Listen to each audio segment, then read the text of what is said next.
Hello friends, আজকে তোমাদের সাথে আমি ছাতুর পরোটা রেসিপি শেয়ার করব। তো দেখো, আমি একটা বড় সাইজের বাটি নিয়েছি। এর মধ্যে আমি এবার পরিমাণ মতন ছাতু নিয়ে নেব। আর তোমরা কমেন্ট করে আমাকে জানিও কার কার ছাতুর পরোটা খেতে ভালো লাগে।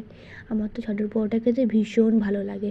তো দেখো, আমি ছাতুটা একটা বাটিতে ভালো মতন করে ঢেলে নিচ্ছি। যটা পরোটা করবে সেই অনুযায়ী তোমরা ছাতু নেবে। আমি এখানে 10 থেকে 12টা পরোটা করব, সেই অনুযায়ী আমি ছাতুটা নিয়ে নেবো একটা বাটিতে। দেখো, আমার ছাতুটা বাটিতে ঢালা হয়ে গেছে। এর মধ্যে এবার আমি দেব দুটো মিডিয়াম সাইজের পেঁয়াজ কুচি, আদা কুচি, রসুন কুচি আর লঙ্কা কুচি। এইগুলোকে দিয়ে দেওয়ার পর এর মধ্যে আমি আবার দেব লঙ্কা গুঁড়ো, বিট নুন, গোলমরিচ গুঁড়ো আর কালো জিরে। এগুলোকেও আমি দিয়ে দেবো। এরপর দেব আমি লেবুটা আমি 2 টুকরো করে কেটে রেখেছি।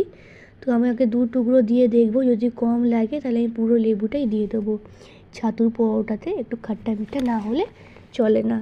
এর মধ্যে তোমরা আচারও দিতে পারো, কিন্তু আমার আচারটা শেষ হয়ে গেছে তাই আমি আচারটা দিলাম না। তাই আমি পুরো লেবুটাই আমি দিয়ে দেবো।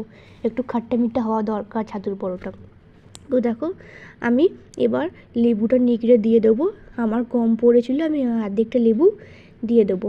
এরপর আমি দেবো 2 চামচের মতন সর্ষের তেল। দেওয়ার পর এগুলোকে ভালো করে মাখবো। মাখার সময় একটু জল ছিটিয়ে মাখবো, সেটা আমার দিয়ে দিয়েছি, ভিডিও করা হয়নি। তোমার একটু হালকা জল ছিটিয়ে মাখবে, তাহলে এরকম আঠালো ভাব আসবে ছাতুতে।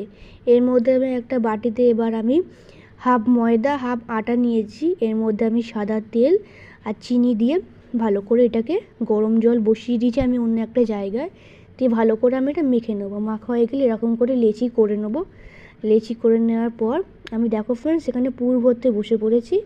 এখানে যেরকম পিঠে করো সেরকম বাটি করে 2 চামচের মতন ছাতুর পরোটা ঠেসে দেবে, দিয়ে ভালো করে এরকম মুখটাকে মুড়বে। তো আমি সব লেচিগুলো কেটে নিয়ে পুর ভরে তারপর তোমাদেরকে আমি দেখাচ্ছি। এই দেখো ফ্রেন্ডস, আমার সবার মধ্যে পুর ভরা হয়ে গেছে। এরকম করে তোমরা পুর ভরে নেবে। আর এখানে আমি একটা ফ্রাইং প্যান বসিয়ে গরম করে আমি একটা পরোটা বেলে দিয়ে দিয়েছি এবং 2 পিঠটা ভালো করে ভেজে নেব। সেঁকা হয়ে গেলে এর মধ্যে আমি 2 চামচের মতো সাদা তেল দিয়ে ভালো করে ভাজতে থাকবে। এক পিঠটা হয়ে গেলে এরকম করে উল্টে দেবো, দিয়ে ওই পিঠটা ভালো করে লাল লাল করে সেঁকা হয়ে যাবে। ভালো করে সেঁকে নেবে। সেঁকা হয়ে যাওয়ার পর এবার দেখতেই পাচ্ছ কেমন করে আমি সেঁকছি। ভালো করে পরোটাটা মচমচে করে সেঁকবে, ভালো লাগবে। দেখো ফ্রেন্ডস, কেমন লাল লাল করে আমার সেঁকা হয়ে গেছে। আর দেখো, ছাতুর পরোটা আমার রেডি। তোমার কাদের কাদের ছাতুর পরোটা ভালো লাগে নিশ্চয়ই আমাকে কমেন্ট করবে। আর দেখো কি সুন্দর দেখতে।